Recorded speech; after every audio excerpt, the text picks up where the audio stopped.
I still remember the moment, as if it just happened. I was standing by the office coffee machine adding a dash of oat milk to my morning blend when Ryan, the new CEO and son of the company's founder, walked into the break room. He didn't greet me. He didn't smile. He just looked at me like I was part of the furniture he decided to throw out. "Lily, I need to see you in my office." Now, it wasn't a request. I had been with the company for nearly 11 years. In that time, I had built the client services department from scratch, negotiated over 100 contracts, and trained most of the team that now sat just outside his office door. But none of that mattered to Ryan, his father. Mr. Cole had built the company with grit and loyalty. Ryan inherited the title and apparently thought it gave him the right to play God. I followed him, trying to shake off the tension building in my chest. He didn't even sit down. "You're fired," he said. Voice flat, emotionless. "We don't need lazy people like you dragging this place down." I blinked at first. I thought it was some kind of twisted joke. "Excuse me." "You heard me," he replied casually, flipping through a stack of papers like he was deciding what to have for lunch. "You can collect your things and leave effective immediately." I stared at him stunned. My heart pounded in my ears. I wanted to shout to defend myself, to demand an explanation. But instead, I smiled a calm, polite, deliberate smile. "Understood," I said. "Have a nice day." Ryan and I walked out of his office with my head high, but inside I was trembling. My teammates looked at me as I passed. Sensing something was wrong, a few started to stand ready to ask questions, but I gave them a subtle shake of the head. "Don't make this harder." I packed my desk in silence as I drove home. Memories flooded my mind. 11 years. 11 I had given this company more time than I gave my own family late nights working through holidays, taking calls while holding back tears after my divorce. I gave them everything. And now I was dismissed like I was nothing, but I wasn't angry. Not yet. I was curious why that question haunted me all night. I barely slept. Something about the way Ryan had said it so confidently, so carelessly didn't sit. Right? The timing was strange too.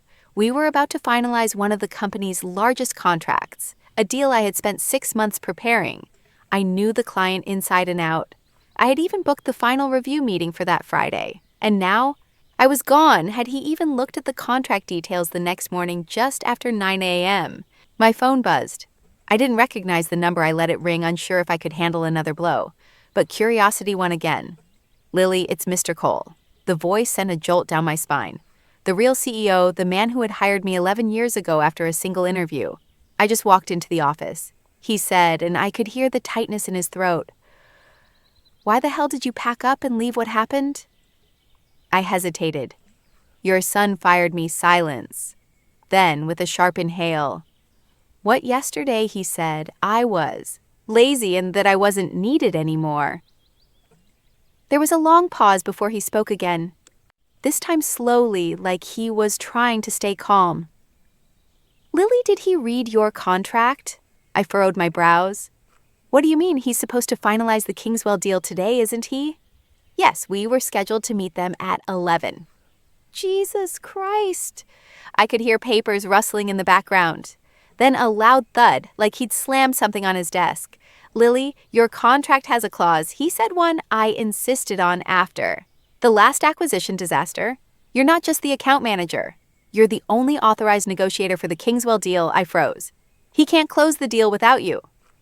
Mr. Cole continued. "Not legally, not ethically, not even practically. That contract will fall apart unless you're there." A slow, burning realization settled in my chest. He hadn't read it. Ryan had no idea what he'd done.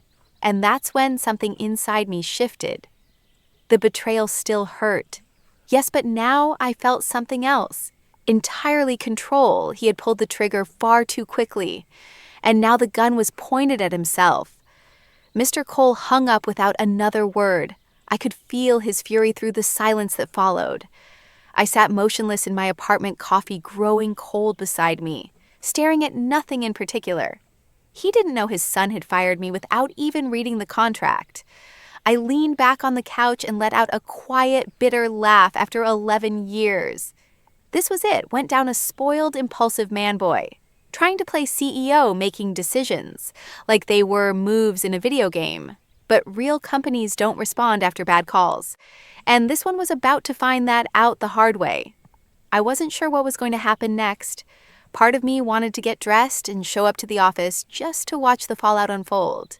But another part, the one that had endured years of thankless overtime and swallowed my pride more times than I could count, one wanted to let them burn. I didn't have to wait. Long at 10:13 a.m., I got another call. This time it was Ryan. I let it go to voicemail a minute later, another call, this one from reception, then legal, then accounting.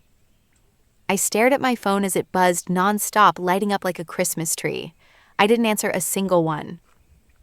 The voicemail icon blinked at me. Relentless, I tapped it open. Lily, hi, it's Ryan. His voice was strained. Listen, there was a misunderstanding yesterday. I might have acted too fast. We need you back today. It's urgent. Please call me urgent. The word rolled around in my head like a marble in a glass. He hadn't said sorry, not once, not even in a fake corporate way. Instead, it was panic disguised as politeness. I took a sip of my cold coffee, still not moving from the couch at 10:32. My phone buzzed again this time, a number I hadn't saved in years. Nicole, a former colleague we'd grown close back when she was in my department before she transferred to marketing. I picked up Lily. You won't believe what's happening here. She said, her voice barely above a whisper. Try me, Ryan just got chewed out by his dad, like in front of everyone. The meeting room was full. Mr. Cole walked in and slammed the Kingswell contract on the table. I raised an eyebrow. He brought the contract. Oh yeah, and he asked one question. Did you read this before firing? Lily and Ryan tried to bluff, said something about moving in a new direction and reevaluating roles. But Mr. Cole didn't buy it. He flipped to the claw.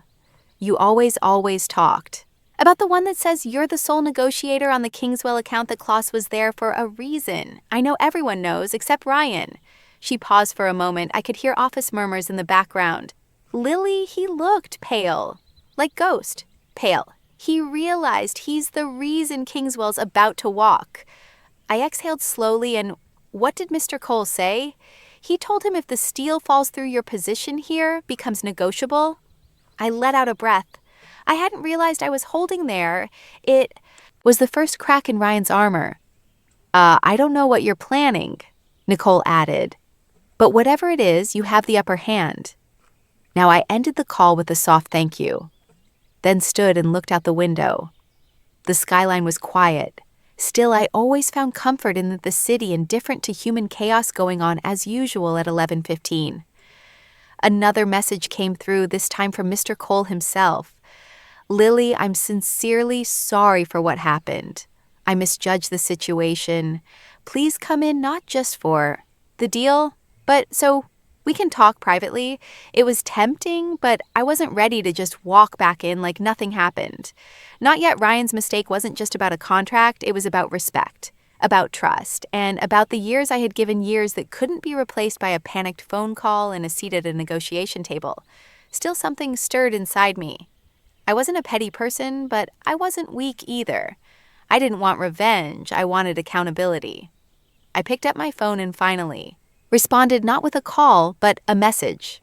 I'll consider returning to finalize the Kingswell deal, but only under specific conditions. I'd like to speak with Mr. Cole directly beforehand. I hit send. Then I changed out of my pajamas and began to prepare.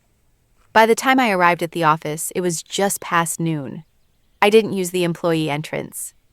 I walked through the main lobby like a guest, a move I knew would draw attention. Everyone knew I had been fired the day before my return. Now was more than a quiet comeback. It was a statement. The receptionist stood up the moment she saw me. Miss Harris, Lily, she stammered. Mr. Cole is expecting you right this way. As I followed her down the hall, I noticed the atmosphere had changed. People looked up from their desks, conversations paused. There was a sense of quiet tension, like the building itself was holding its breath. Mr. Cole was standing at the door to his office when I arrived. He wasn't smiling. LLY, he said, nodding. Thank you for coming in. I nodded back but didn't extend my hand. He stepped aside, letting me walk past him into the office. It was quiet for a moment as I took a seat across from his massive oak desk. He closed the door behind him, leaned against it, and let out a long sigh. I made a mistake. He began a big one. I gave my son too much authority too fast. I wanted him to prove himself, but I didn't expect him to burn bridges before even learning how to build them. I stayed silent. He sat down, his voice softened.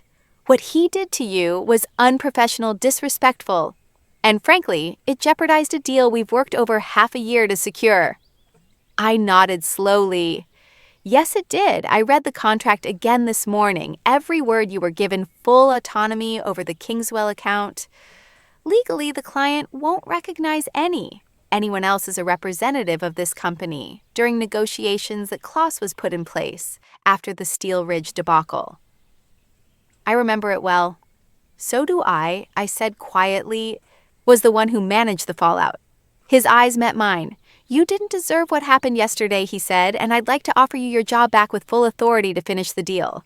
Whatever conditions you need, we'll make them work. There was sincerity in his tone, regret too. But this wasn't just about the deal. It was about leadership, accountability, dignity. I'll return, I said. But I want everything in writing: a revised contract, clear autonomy over Kingswell, and no interference from Ryan. He nodded immediately. Done, and one more thing, I added, voice firm. This can't happen again. Not to me, not to anyone alongside. Silence followed. Then he gave me a slow, thoughtful nod. You have my word with that. I stood the moment I stepped out of his office. I could see Ryan standing down the hall, arms crossed, pretending to be deep in conversation with the junior executive, but his eyes locked on mine the second I appeared. I didn't flinch. I didn't look away. I walked straight past him, and I swear for a second I saw the exact moment he realized his control was slipping by 1 p.m. The boardroom was ready. The Kingswell team had just arrived, and we had about 30 minutes before the official meeting. I reviewed the documents one last time, confirming all the points we had previously negotiated. Their CEO, Mr. S., was a non-nonsense man with sharp instincts. He valued trust above all, and any whiff of internal disorganization would send him running. As I placed the printed Arab translation of the final terms onto the table, I caught sight of Ryan pacing outside the glass walls of the meeting room like a caged animal. Mr. Cole stepped out to intercept him. Their muffled voices escalated quickly until Mr. Cole's hand shot up, silencing him. Ryan's face turned crimson. He looked over his shoulder at me with a mix of rage and humiliation. Then he walked away. That was the last time I saw him that day. At 1:30 sharp, Mr. S. entered with his aides. I greeted him in Arabic, and his eyes lit up. He smiled, a rare gesture from him. You remembered, he said warmly. Respect goes. A long way the meeting began. It went flawlessly. 2 hours later, we shook hands and signed the deal after they left. Mr. Cole approached me again. This time, his face showed genuine relief. You saved us, he said, and I owe you more than an apology. You owe your company a leader? I replied, one who knows the difference between power and responsibility. He didn't argue later that evening as I walked to my car. The tension I'd carried for the past 48 hours finally began to lift.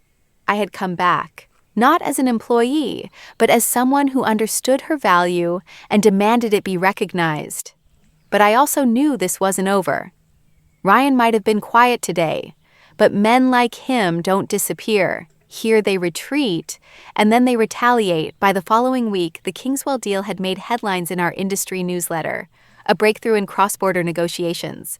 It read, Cole & Company secures a historic partnership with Middle Eastern distributor through tailored strategy and multilingual leadership. They didn't mention me by name, but everyone in the company knew who had sealed that deal. My inbox was flooded with quiet congratulations, internal messages from staff who had stayed silent during the storm.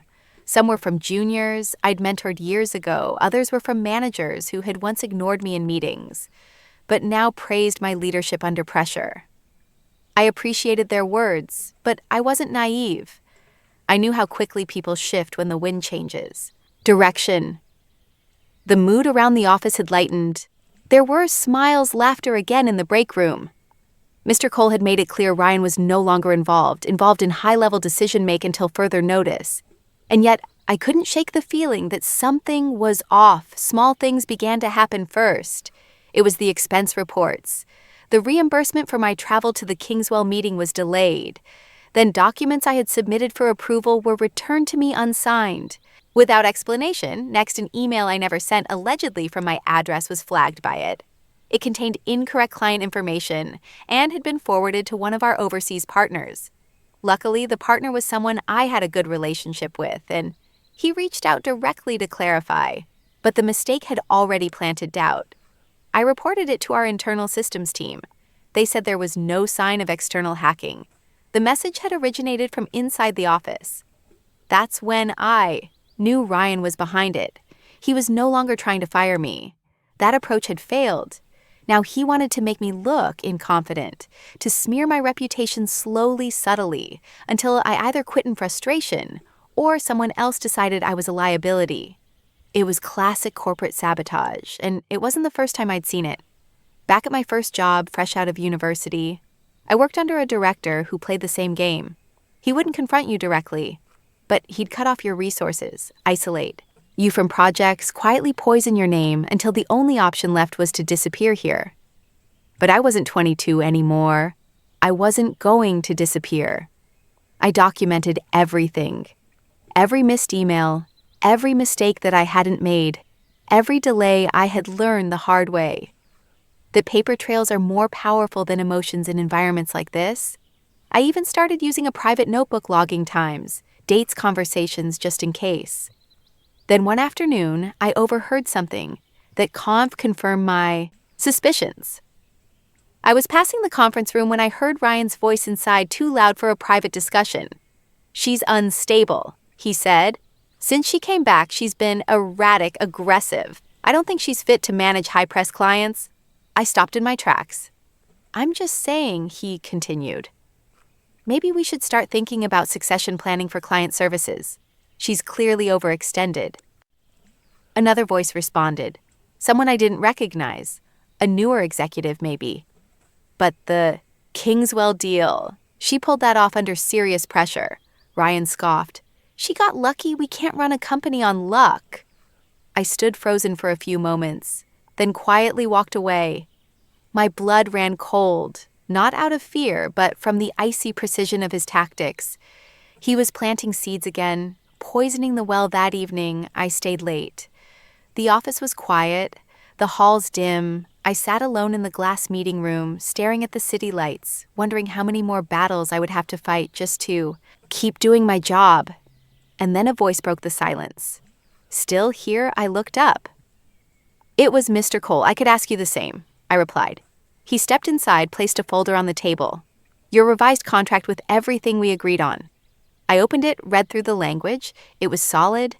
I nodded in approval. "I've also started an internal audit." He added, "Too many things have been misfiled lately." I looked up sharply. He met my gaze. "I'm not blind, Lily. I know Ryan isn't finished." "Why haven't you stopped him?" I asked. There was a long pause before he answered, because I needed to see how far he'd go. He sounded tired, more like a father than a CEO in that moment. "You're protecting the company." I said. He shook his head slowly.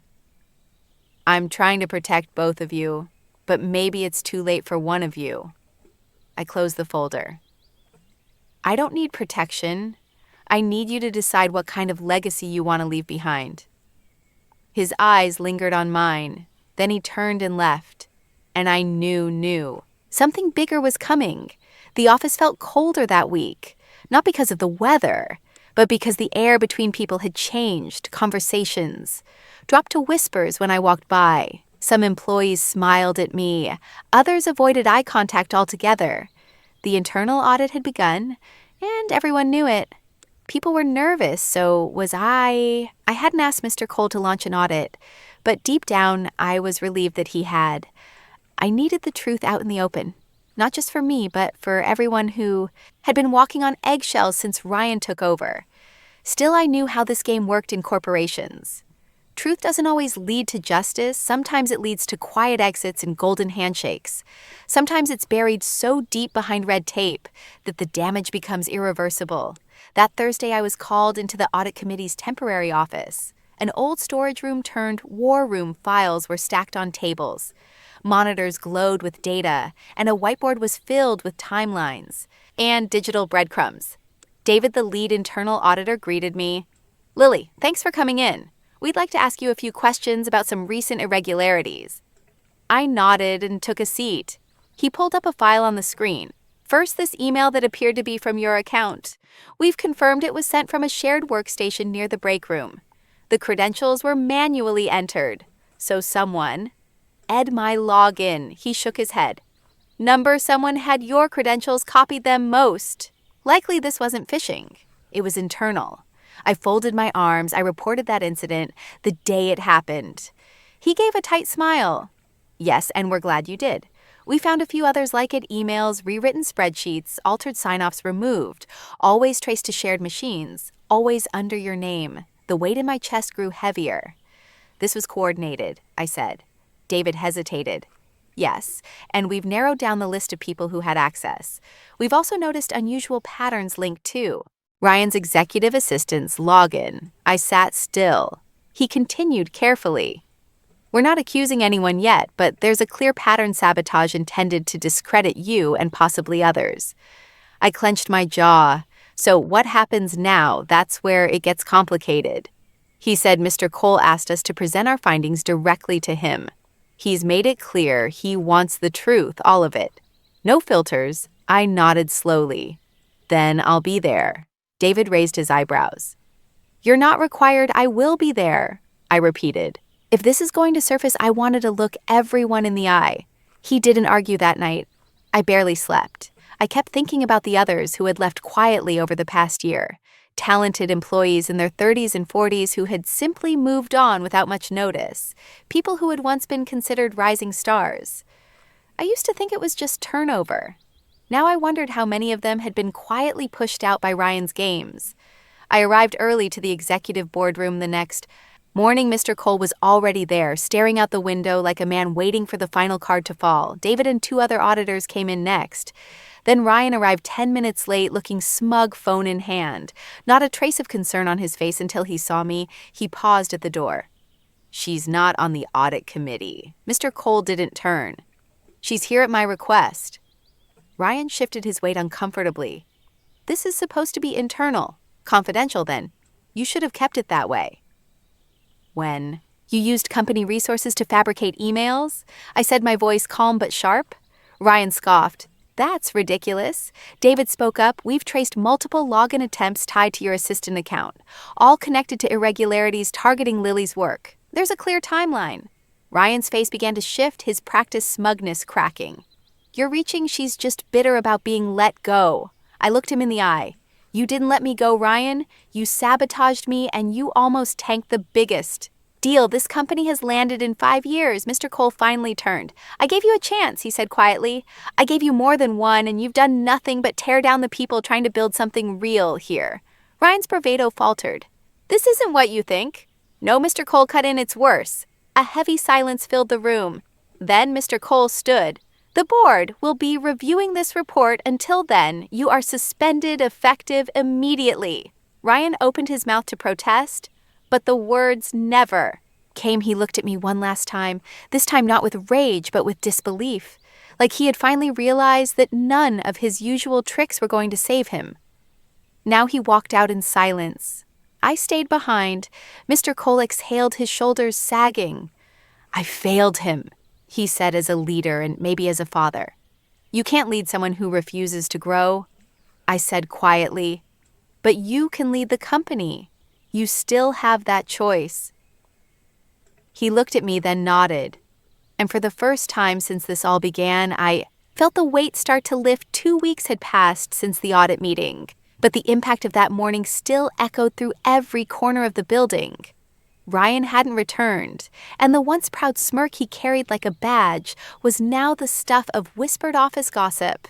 The board moved quickly. The evidence was too strong, too detailed, too damning to ignore the falsified emails, the login traces, the unexplained disappearance of files, the attempt to weaponize HR complaints, all under Ryan's direction or through people he manipulated when the final report came out. It was clear Ryan hadn't just tried to sabotage me, he had compromised the integrity of the company itself. His suspension became a termination. The official announcement cited breaches of ethical conduct and internal misconduct. No lawsuits, no press release, just a quiet exit through the back door of corporate history. But word spread anyway. I thought I'd feel triumphant when I heard the news. Instead, I felt calm, not victorious, just steady like I had weathered the storm. And now I could finally breathe. A few days later, Mr. Cole called me into his office. Close the door, he said. I did. He sat at his desk, a folder in front of him, but he didn't open it yet. I've spent a lot of time thinking about everything that's happened. He began, and what I want this company to be moving forward. I didn't speak. I let him finish. You've shown more leadership in the past month than most executives show in a career. You protected our biggest deal, held your composure in a public humiliation, and navigated personal attacks with professionalism. That's the kind of person I want helping run this company. He slid the folder across the desk. Inside was a promotion letter, director of client strategy, an executive-level role, one that reported directly to him. I looked up, startled. I didn't ask for this. I know, he said. That's why you deserve it. I hesitated, then gave him a small nod. If I accept this, want a say in how we move forward. I don't want to just hold a title. I want to rebuild this culture the right way. He smiled. That's exactly what I was hoping you'd say later that evening.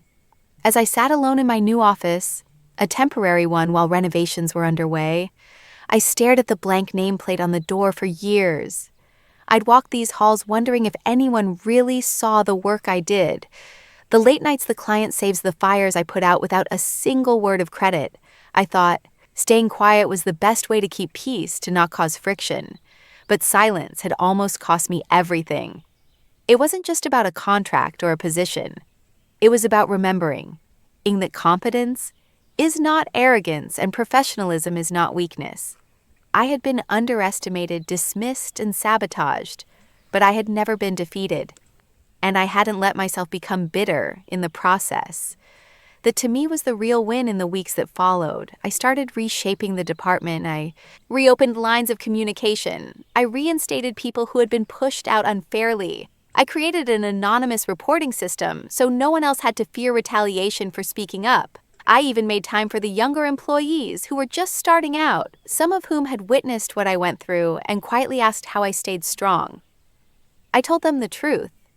You don't always get to pick the battles, I said, but you do get to decide who you become in the middle of them. As for Ryan Last, I heard he was interviewing at smaller firms out of state, but his reputation had caught up to him. Some said Mr. Cole pulled strings to make sure his name didn't get dragged publicly. Maybe that was a father's last act of love.